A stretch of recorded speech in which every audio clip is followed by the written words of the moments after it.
Buenas tardes por la organización de estas charlas, y hoy es la última, la tercera. La anterior estuvimos hablando del Brexit y la primera estuvimos centrados en la definición de lo que era la Unión Europea, que definimos como una comunidad comunicativa, y planteamos los distintos retos que tenía, fundamentalmente la indefinición de la frontera del este.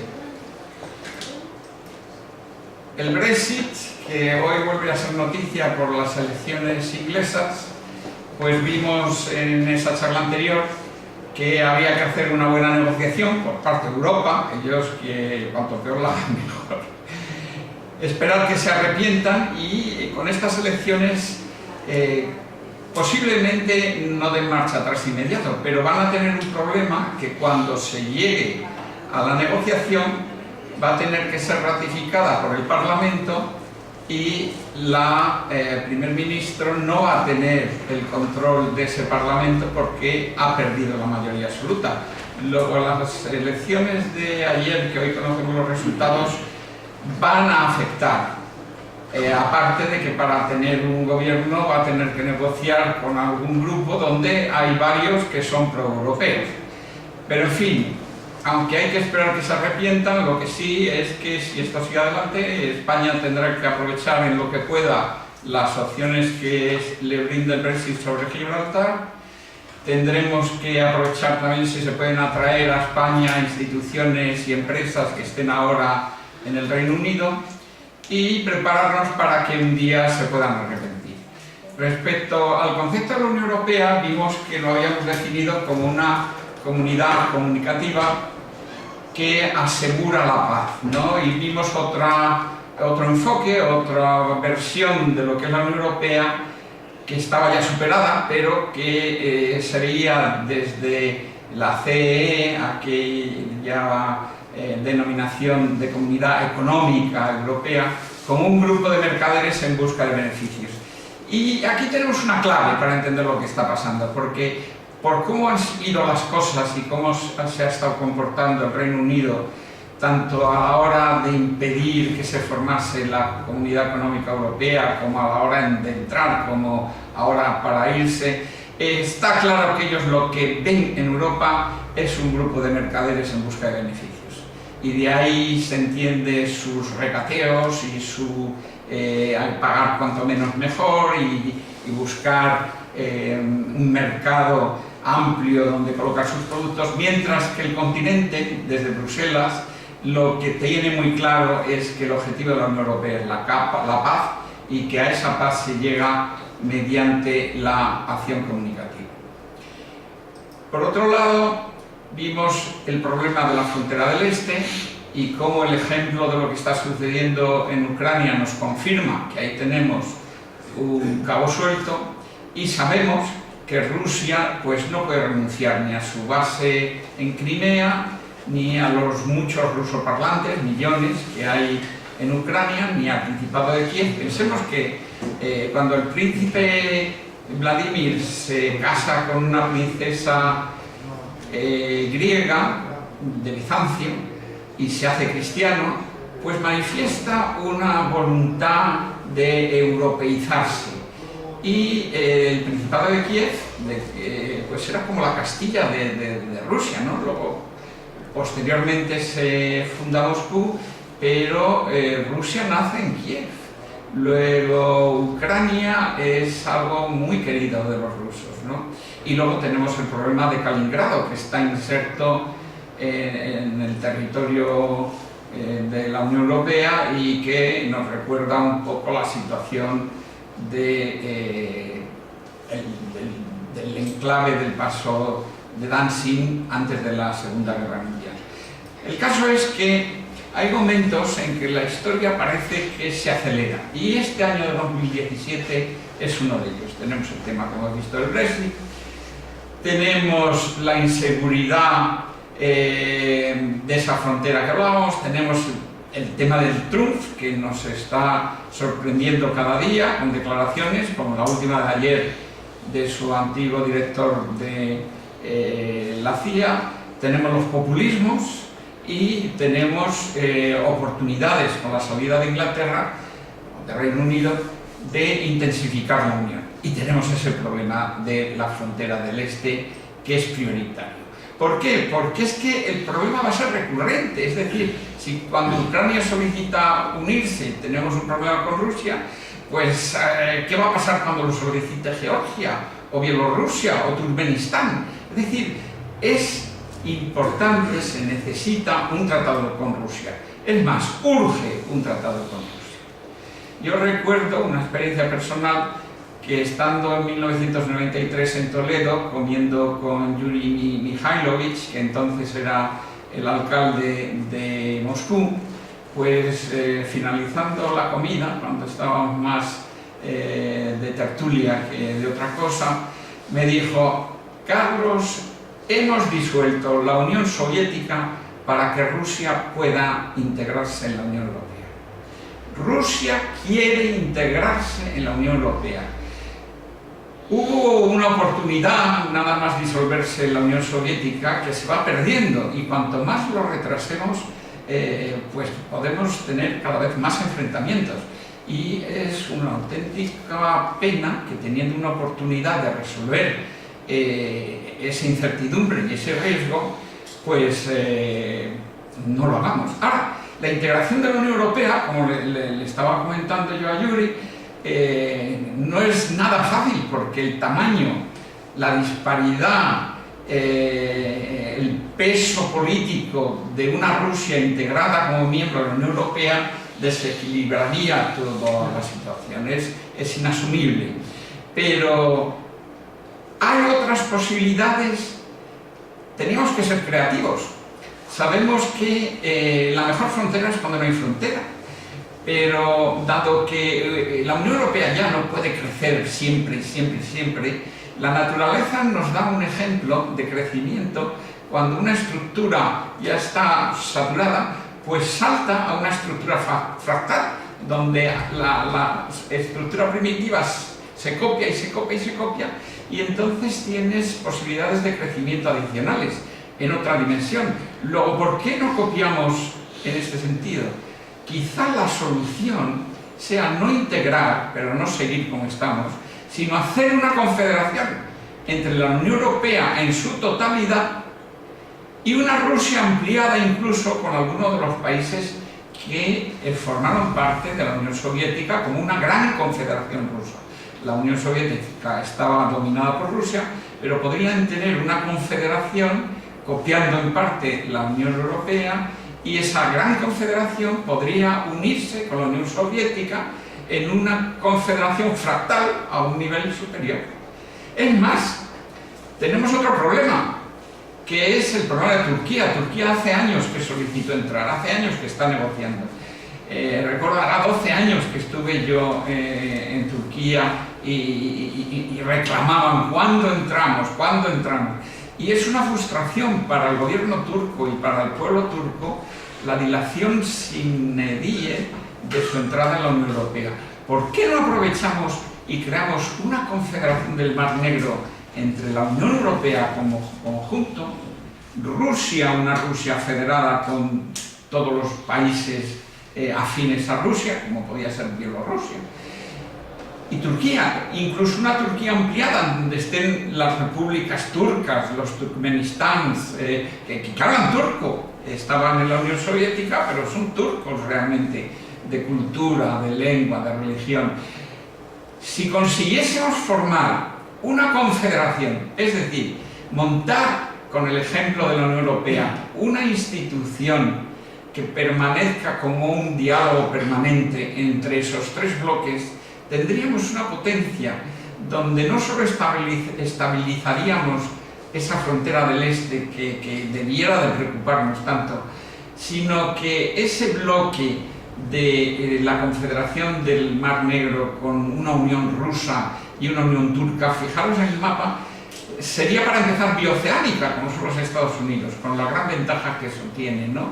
Pero es que además de asegurarnos la frontera del este, sería una potencia tremenda para luchar con el terrorismo islámico, por cómo están Turquía, Rusia, la Unión Europea, coordinando sistemas de inteligencia, sistemas de seguridad en la lucha antiterrorista, incluso una gran ayuda posiblemente para una paz en el Oriente Medio. Luego, yo creo que las autoridades, los políticos, debían de sondear las posibilidades que nos ofrece esta propuesta de una confederación del Mar Negro que resolvería varios problemas que estamos teniendo de un golpe. Además, en un mundo globalizado, hace ya años, Jaspers decía que la globalización necesita algún tipo de orden. No se puede dejar que vaya como una hierba en el campo a su buen albedrío, sino que habría que organizarlo, y una organización de ese tipo, en su opinión, solo tenía dos opciones: o un orden imperial, uniforme, impuesto, pues como todos los imperios, o un orden consensuado, diverso y negociable, es decir, un modelo imperialista como el Imperio Romano o como todos los imperios, o un orden consensuado como tenemos el ejemplo de la Unión Europea. Es decir, en términos mitológicos modernos, podríamos decir que la humanidad tiene que elegir si quiere vivir bajo el imperio o bajo la Confederación de Mundos Libres. ¿Qué tenemos? Pues tenemos la experiencia de esa realidad europea donde después de siglos de guerra hemos sido capaces, como vimos el primer día, de desarrollar una nueva metodología de convivencia que es la acción comunicativa. Es decir, de haber sido capaces de institucionalizar el diálogo para arreglar todas las diferencias a nivel internacional, pensemos eso, y evitar las guerras.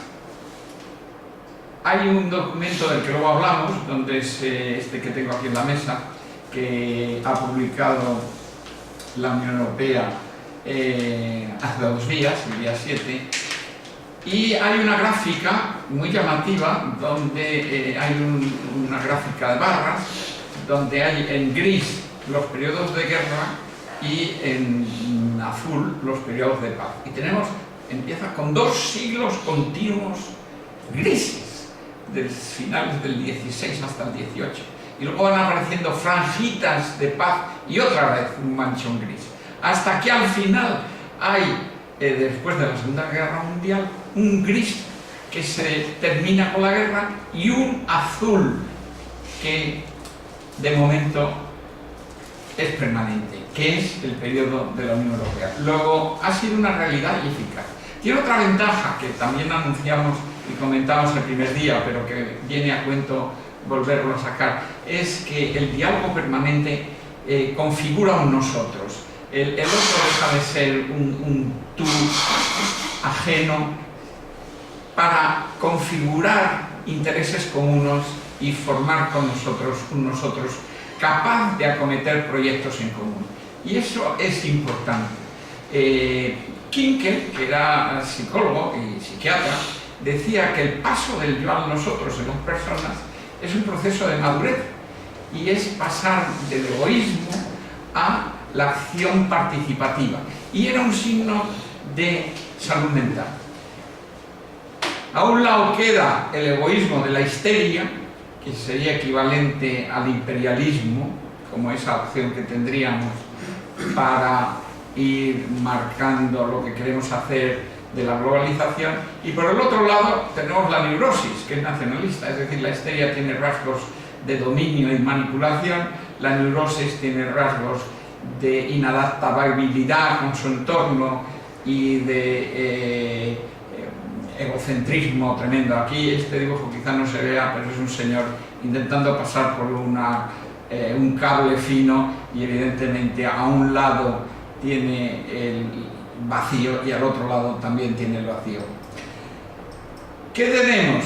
Pues hemos visto que Europa tenía 2 facetas en su misión, y una era la misión interior, que la tenemos definida en los tratados y que es una unión cada vez más estrecha a fin de ir consiguiendo un ámbito común de libertad, seguridad y justicia. Me voy a parar aquí porque este es otro punto a comentar con el Brexit.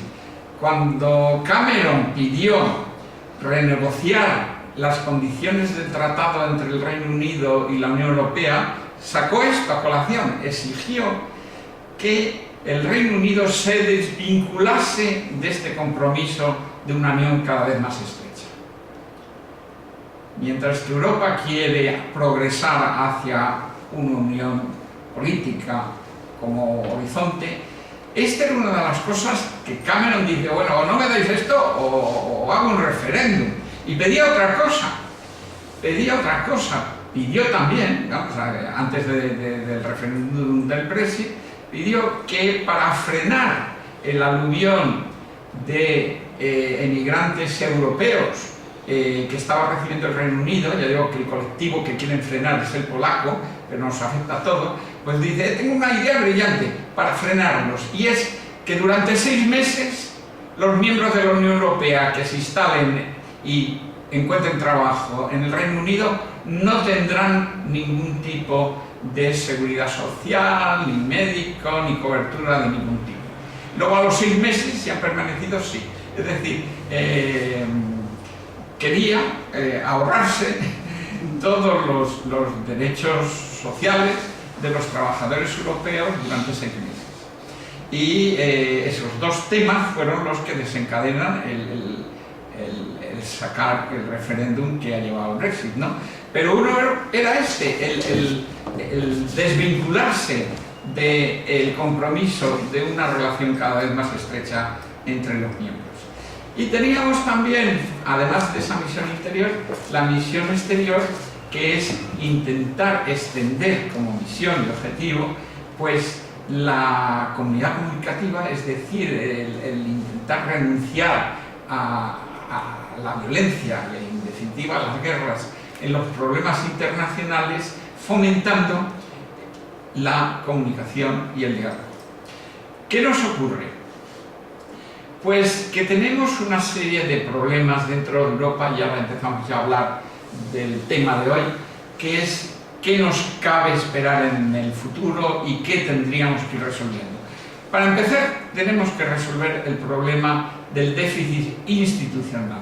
Tenemos una serie de compromisos y nos están fallando o no tenemos las instituciones adecuadas. Por ejemplo, hemos firmado el Pacto de Schengen y hemos dicho libertad de tránsito de las personas. No hay fronteras interiores y puedes irte de aquí a París o a Roma o a Varsovia con el DNI como si estuvieses en tu casa. Sin embargo, no tenemos una institución, un sistema común de defensa de las fronteras. Teníamos que tener un tipo de unidad operativa de la Unión Europea de vigilancia y protección de las fronteras exteriores, evidentemente. Tenemos el euro, pero no tenemos una política fiscal y no tenemos una unión económica, ni siquiera tenemos una unión bancaria. Luego tenemos un déficit de instituciones para compromisos que ya tenemos. Y ahora se está hablando de que vamos a ir desarrollando una defensa común, de la que hablaremos en detalle. Pues tendríamos que empezar por montar un Estado Mayor de la Defensa. Tenemos déficit de instituciones. Y en los retos internos, pues hemos visto, teníamos que poner a punto las instituciones, teníamos que potenciar la unión aprovechando la salida del Reino Unido, empezando con una unión fiscal, y luego veremos la importancia de esa unión fiscal y lo que podríamos sacar de lograr la unión fiscal. Teníamos que quizá revisar nuestra Constitución, que se nos quedó colgada con el voto negativo de los franceses, y quizá ahora tengamos una oportunidad con el nuevo presidente francés, porque acordémonos que el voto del referéndum francés fue un voto de censura de la ciudadanía francesa al presidente del momento. Luego, quizá ahora se nos abra una oportunidad de aprobar en Francia la Constitución. ¿Qué pasa? Han pasado años y quizá habría que hacer una Constitución nueva, pero no olvidemos que la que tenemos ya la tenemos aprobada por muchos países, entre ellos España.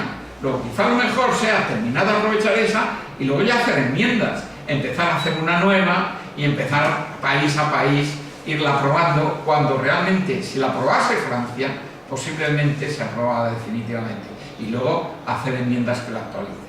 Y tenemos lo que vimos al principio, movilizar y cohesionar a los ciudadanos, identificarlos con Europa. Europa está demasiado de espaldas a los ciudadanos y los ciudadanos estamos demasiado alejados de lo que está ocurriendo en Europa. Y, por supuesto, tenemos que consolidarnos como comunidad comunicativa, porque aunque Europa, las instituciones están trabajando así, pues estamos viendo que incluso a nivel del país, pues las actitudes y los modos de los parlamentos, incluso de los plenos de los ayuntamientos, pues dejan mucho que desear del método comunicativo, de buscar la solución óptima para los gobernados en vez de los enfrentamientos. Entraré un poquitín de refilón en ello. Y debemos de contar con un ejército propio. Justo entre esos retos, volviendo al problema de la deuda, que creo que es importante, casi me voy a centrar en ello, habría que tener un segundo idioma común, ahora que Inglaterra se nos va, a lo mejor no sé en inglés, pero quizá una política donde nuestra juventud aprenda desde muy pronto un segundo idioma común para todos los países europeos. Habría que ver el cual. Yo votaría por el español, que ya tenemos no sé cuántos cientos de millones de hispanoparlantes, pero se podría dejar el inglés, aunque yo creo que la oportunidad es ver otras alternativas. Pero tenemos también tener en cuenta que para tener una comunicación fluida no basta con el idioma, sino que hay unas cantidades que yo llamo parangones de referencia, es decir, símbolos y hechos culturales que deben ser comunes, identitarios de todos los europeos.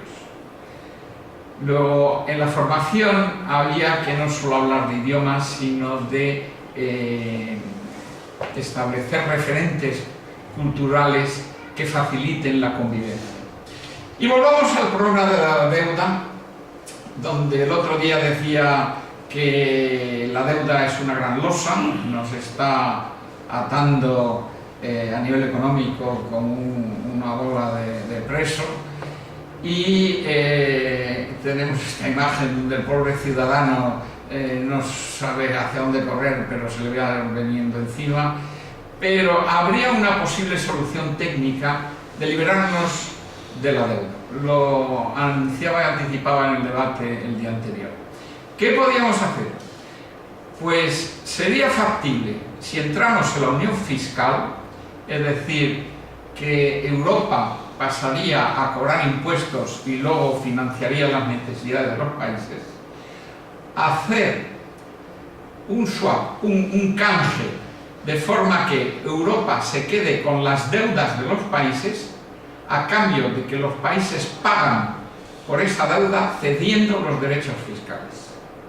Esta propuesta tiene una ventaja, aparte de que matemáticamente sale, las cifras, los derechos fiscales de futuro de España cubren con creces la deuda española, pues hay un antecedente histórico donde esto ha funcionado. Cuando después de la guerra civil en los Estados Unidos cada estado americano tenía una tremenda deuda de guerra, pues se unieron los que crearon la Constitución de los Estados Unidos, que la mayoría eran los principales acreedores de la deuda patriótica durante la guerra.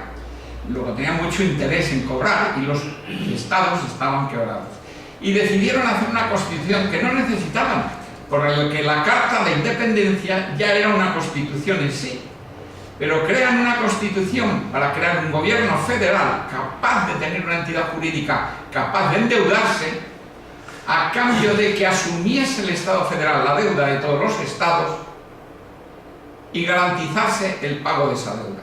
Evidentemente, todos los que firmaron la Constitución americana estaban interesadísimos porque tenían muchos bonos de guerra del Estado correspondiente a cada uno de ellos. Y funcionó. Tuvo un problema que degeneró una inflación importante, después de la guerra civil por esta causa. Y sabiendo eso, nosotros, y teniendo ya instituciones financieras en marcha, como tenemos un Banco Central, si ahora hacemos una unión fiscal y planificamos el defender ese principio del euro que heredamos del marco de estabilidad monetaria, controlando la inflación, podíamos conseguir deshacernos los países europeos de nuestra deuda, que es una gran losa, de un plumazo. Y ya digo, no es un salto en el vacío, porque tenemos todo un referente histórico en Estados Unidos. Volviendo a esa gran capacidad que tenemos de la acción comunicativa, la alternativa es la acción de dominio, y la hemos estado viviendo pues claramente por la actitud y las decisiones tomadas por los Estados Unidos durante la guerra de Irak, ¿no?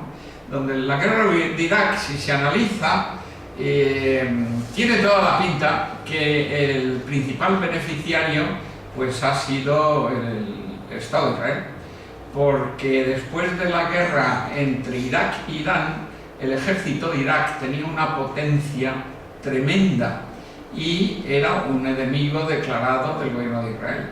Luego, el gobierno de Israel, el principal interés que podía tener en ese momento era destruir el ejército iraquí.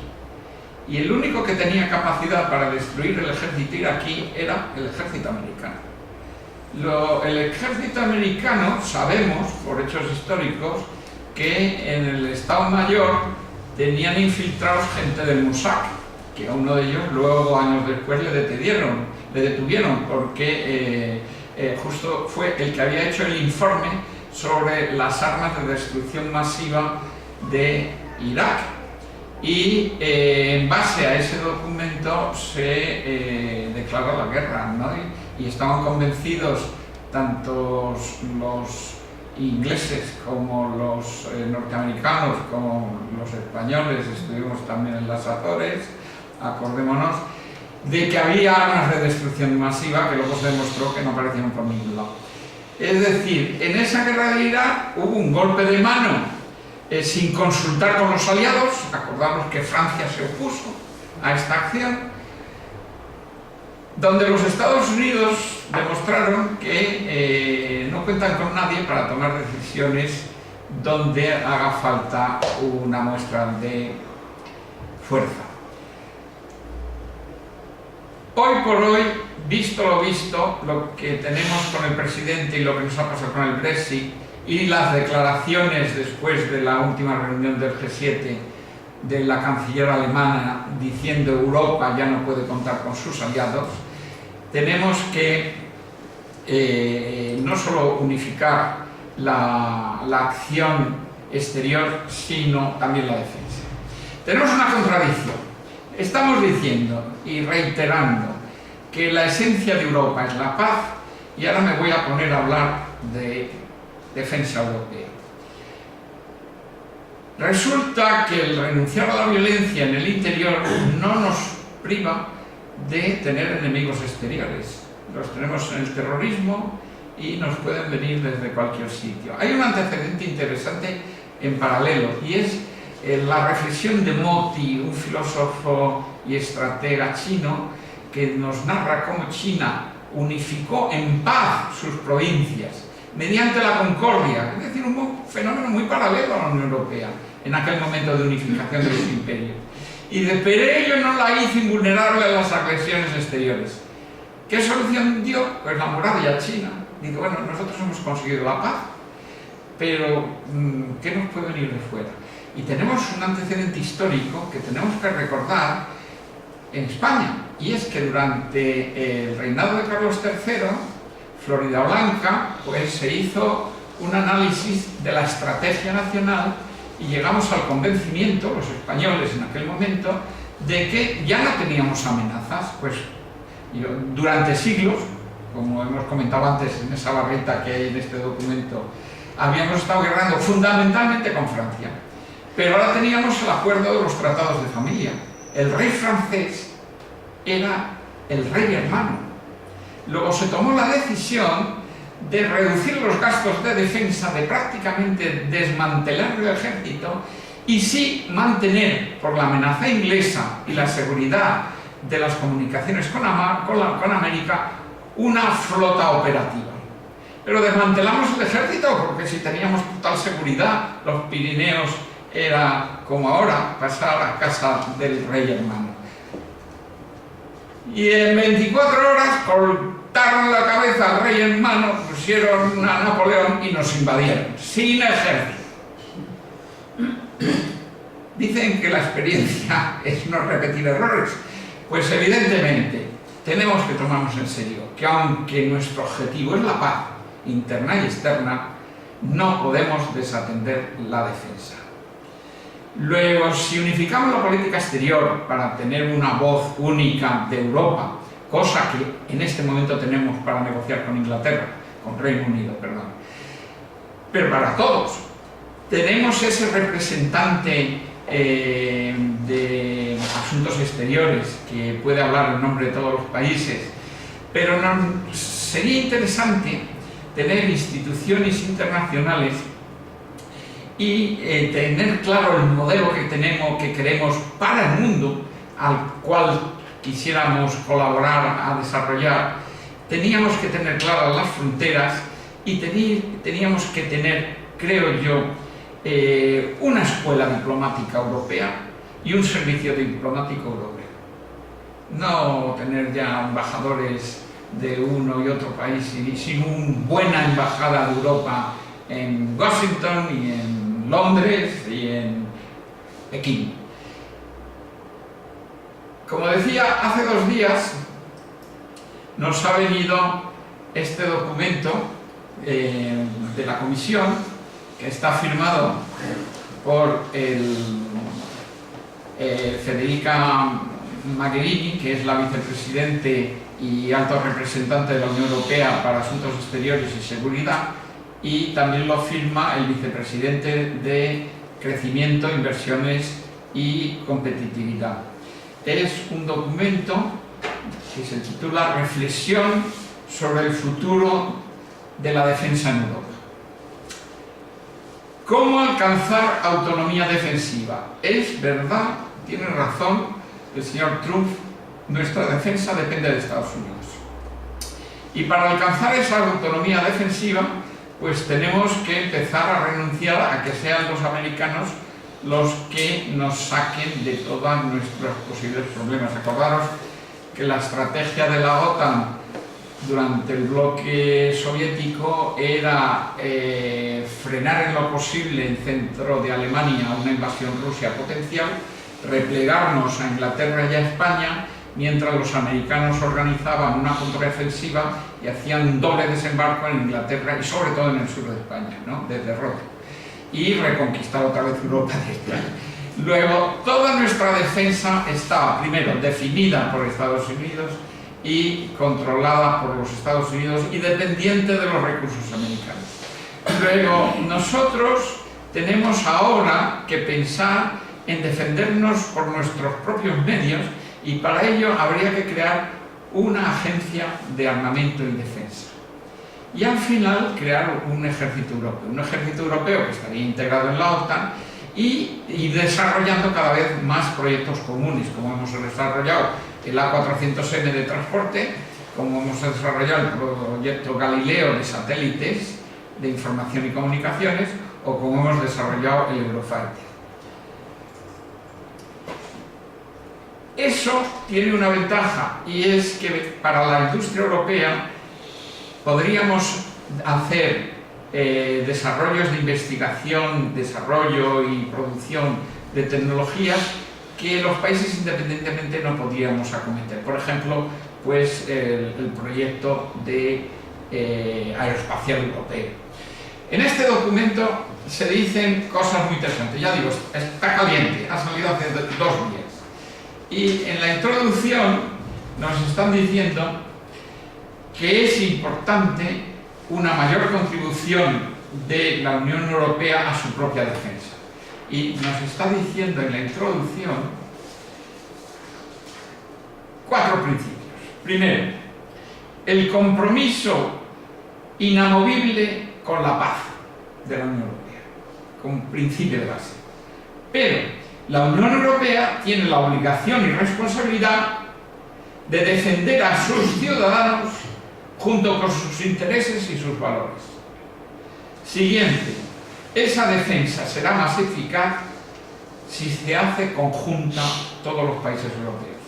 Y cuarto, la Unión Europea es una plataforma ideal para coordinar las políticas de seguridad y defensa europeas. Y planifica 3 fases. Una primera fase de cooperación. Y este documento lo he sacado de aquí. Es decir, esa diapositiva está en este documento.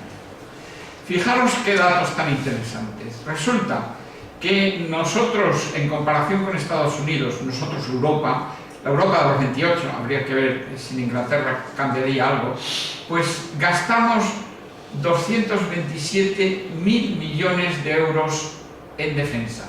Los americanos justo el doble. Esto tenía que irse un poquito para allá, a ver si puedo. Sí. El porcentaje sobre el Producto Interior Bruto en defensa es el 1,34, los americanos justo el doble. El gasto que hacemos por soldado, formación, equipamiento, mantenimiento, transportes, son 27.939 euros por soldado que gasta Europa de media. Los Estados Unidos 108.322. Pero esta es la parte más importante y donde hay más oportunidades. El número de sistemas que tiene nuestro ejército de tierra, pues fusiles, ametralladoras, granadas, son 178 modelos. Los americanos solo 30. Los tipos de carros de combate y blindados de toda Europa son 17. Los Estados Unidos 1.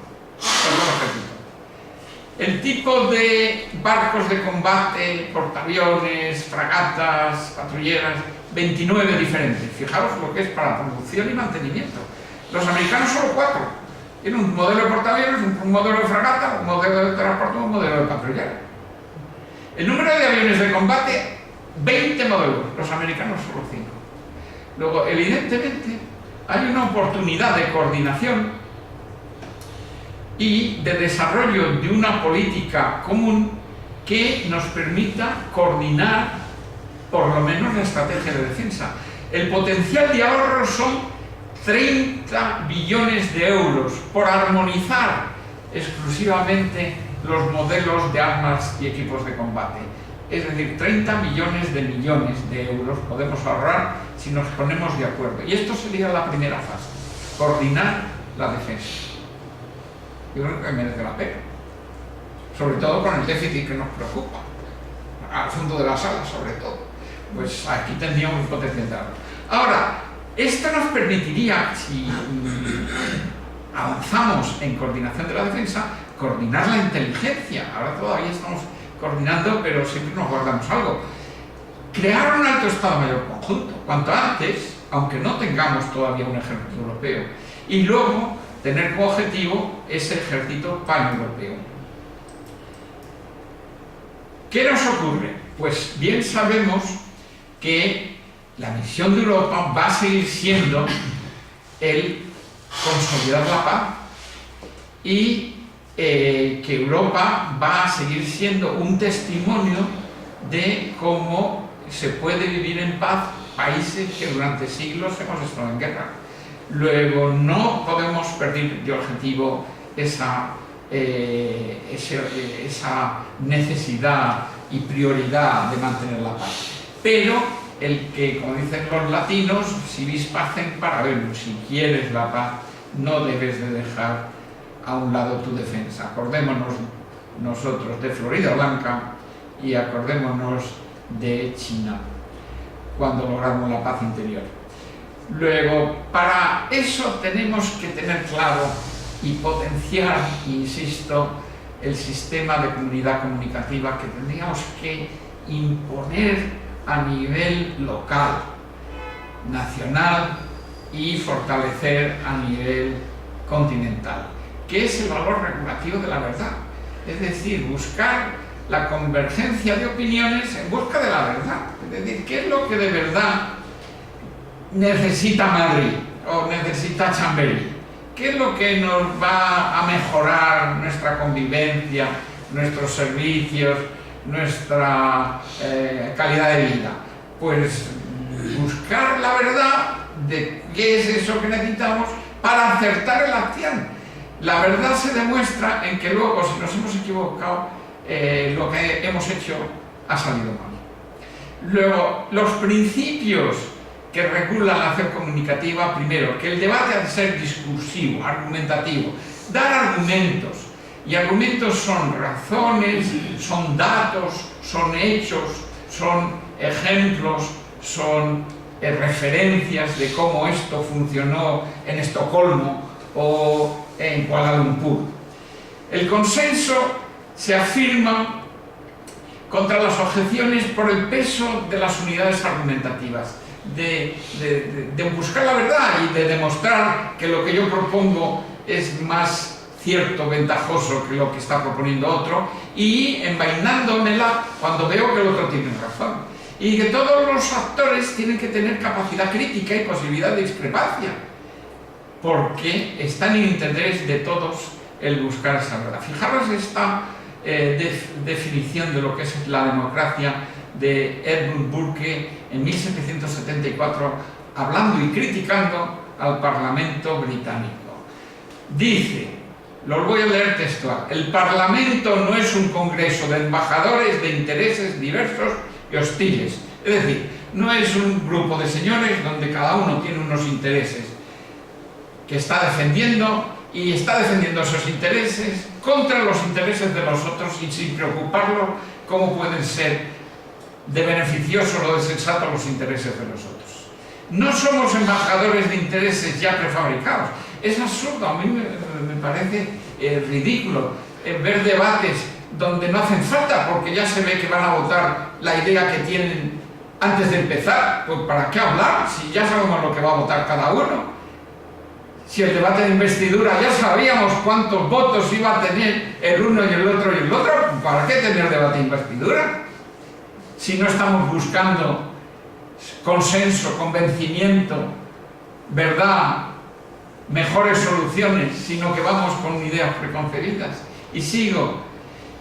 Y no somos cada uno de los parlamentarios, de los concejales, un abogado de esos intereses contra otros agentes y otros abogados de otros intereses. Por el contrario, el Parlamento es una reunión deliberativa de la nación con un único interés, el del conjunto, en la que ni propósitos locales ni prejuicios locales han de guiar en nada distinto del bien común. Fijaros qué cambiazo, qué revolución podemos hacer. Fijarnos en que entre todos tenemos que resolver el problema común, sea el que sea: la gobernabilidad de España, la mejora del barrio. En fin, terminemos sin perder de vista que el objetivo final de todo lo que vaya haciendo la Unión Europea tiene que ser buscar un área de libertad, seguridad y justicia y paz para todos, y en ese para todos ir en lo posible incorporando otros, que yo quisiera que esos otros, los primeros, sean los vecinos, es decir, Rusia y Turquía. Lo dejo aquí. Pues abierta a preguntas. No dejes de grabar, no se preguntas. Luego lo puedes cortar. Me ha parecido estupenda la conferencia que ha dado, porque ha dicho todas las cosas que se deberían hacer. El problema va a ser que ya llevan 40 años, y lo único que han hecho es lo primero que ha dicho, que gracias a la Comunidad Europea tenemos paz. Pero el resto están haciendo muchas chapuzas. Por ejemplo, usted ha dicho que necesitamos un ejército. Pues claro que necesitamos un ejército único, porque entonces tendríamos un ministro de defensa y no tenemos 28, que cada uno hace lo que quiere, cada uno hace lo que quiere. Y así sucesivamente. Y fíjate el problema de no tener la coordinación, que los obuses polacos no se pueden disparar con los cañones italianos. Claro. Y luego después ahí vendría ¿por qué tenemos que tener nosotros las bases aquí de Estados Unidos? Si resulta que va siendo nuestro enemigo al final. ¿Por qué tenemos que tener, y así sucesivamente, no? Tenemos que tener las bases de la Unión Europea para cuando tengamos un problema. Nos interesa, hoy por hoy no tenemos capacidad, yo creo, de defensa autónoma. Nos interesa seguir la OTAN. Y tenemos un tema importante ahora, y es que la pérdida del Reino Unido en materia de defensa es muy importante. Estamos perdiendo una gran flota, un gran servicio de inteligencia, un gran equipo de profesionales y una potencia nuclear. Luego, la pérdida de Inglaterra en materia de seguridad y defensa es importante. Pero Carlos, Inglaterra está dentro de la OTAN. Pero está dentro de la OTAN. Luego, a lo que voy, no podemos renunciar a la OTAN, porque no solo tenemos a Estados Unidos, sino que tenemos la Alianza de Inglaterra. Exactamente, esa era la conclusión. Si no es renunciar a la OTAN, porque Estados Unidos sí que también es la OTAN. Sí, pero vamos, Rota no es una base americana, que lo es una base de la OTAN. Sí. Y en la OTAN hay que seguir. Yo ahí tengo mis dudas. Y es una duda que te planteo para que me la aclares. No sí, por la historia de nuestro posicionamiento de OTAN, no vas afuera, no. Cuando se crea la OTAN fue un momento en el que había que equilibrar la presión de la Unión Soviética, el Pacto de Varsovia, efectivamente, eso ha desaparecido. Y con un presidente como el que tienen en la actualidad los Estados Unidos, que va a decir que no se quiere gastar los dineros en defensa en Europa, ¿no crees que a lo mejor la OTAN deja de tener sentido en estos momentos? Pues, porque si montáramos una alianza, un ejército propio europeo, como planteabas tú, en el que estuviera desde luego Inglaterra y todos los países que no están dentro de la comunidad económica, solamente a efectos de defensa. Yo creo que, para empezar, siempre los altos cargos tienen más información que los ciudadanos que somos de a pie, ¿no? Y yo me fío de Merkel. Merkel ha dicho: no podemos confiar en nuestros aliados tradicionales, Estados Unidos e Inglaterra, debiéramos tener una política de seguridad y defensa común. Seguridad y defensa, seguridad es antiterrorismo, anti-hackers, anti-amenazas, todo tipo de amenazas. Y yo creo que el camino es bueno, y este plan es muy inteligente. Como os voy a enseñar la gráfica esa, donde están los tres niveles. El primer nivel es de coordinación, el siguiente es de participación, donde ya los estados participan en una defensa común, y el tercero es un ejército y una defensa común. Y es a lo que habría que tender. Que eso luego se integre en la OTAN, o que mientras se está desarrollando esté en el huevo de la OTAN, mientras está el embrión gestándose, y si luego permanece, mejor, porque no vamos a, evitamos tener a Inglaterra y a Estados Unidos de enemigos, que no es malo.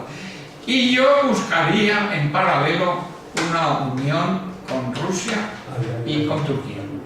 De verdad que lo veo clarísimo desde hace años. Y vamos, está escrito en el libro que tenemos. Particularmente con Rusia.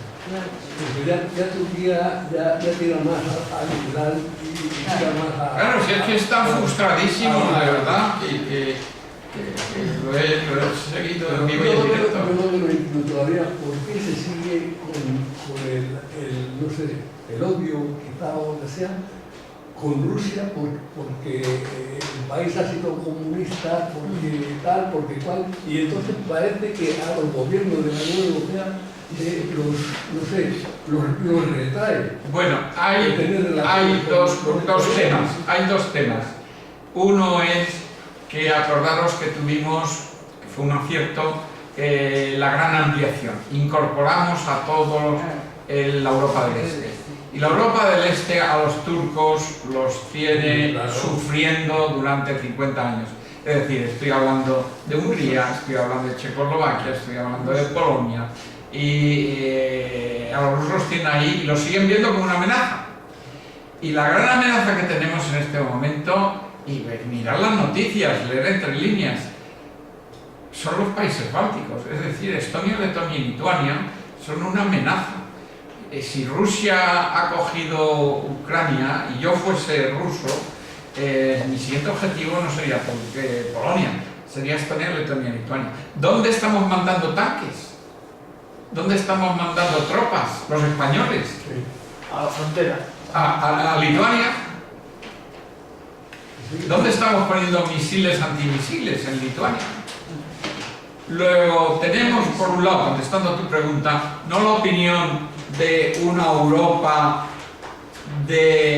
enemiga del Pacto de Varsovia, no. Son los miembros del Pacto de Varsovia que ahora forman parte de la Unión Europea, que han estado sometidos a los rusos y no los pueden ni ver ni olvidar.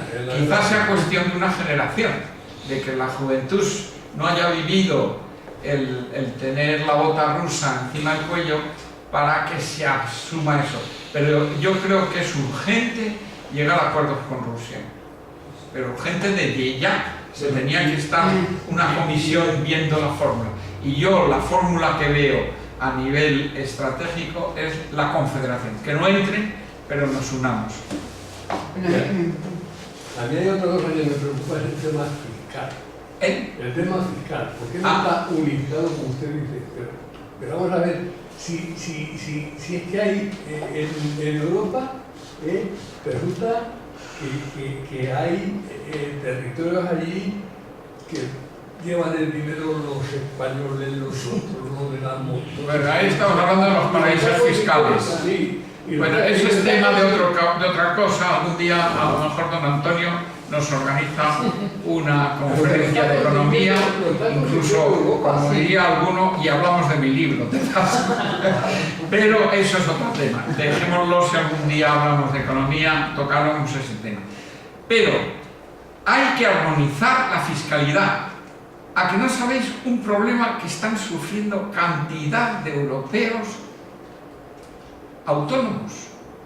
Es la diversidad de la fecha de la declaración del impuesto del IRPF, porque resulta que han tenido como autónomos dinámicos y europeos que han hecho trabajos para Italia y para Francia y para España, y para hacer la declaración italiana no tienen los datos españoles, porque se hace 2 meses antes que en España. Lo primero que hay que organizar es la fecha en la que se hace la declaración. Es decir, hay que armonizar la fiscalidad, no solo en tipos, que se esté potenciando y que la empresa se ponga en Irlanda, que el tipo es más barato que en otro lado, sino hay que armonizar hasta los plazos de declaración. Hay una labor tremenda. Y si yo diese prioridades, la primera prioridad que daba era unión fiscal, unión bancaria y unión económica. Es decir, el primer principio de gobierno paneuropeo sería un ministro de Economía y Hacienda. Y aprovechar eso para quitar y limpiar de los países la deuda mediante el swap que hicieron los yanquis en su guerra civil, de que les cedemos, y que es un volumen importante de ingresos, nuestros derechos fiscales a Europa, a cambio de que nos liberen de la deuda. Y hay unas formulitas que en un libro que conoce este señor están calculadas para compensar de que hay unos países como Grecia más endeudados y otros como Alemania menos endeudados.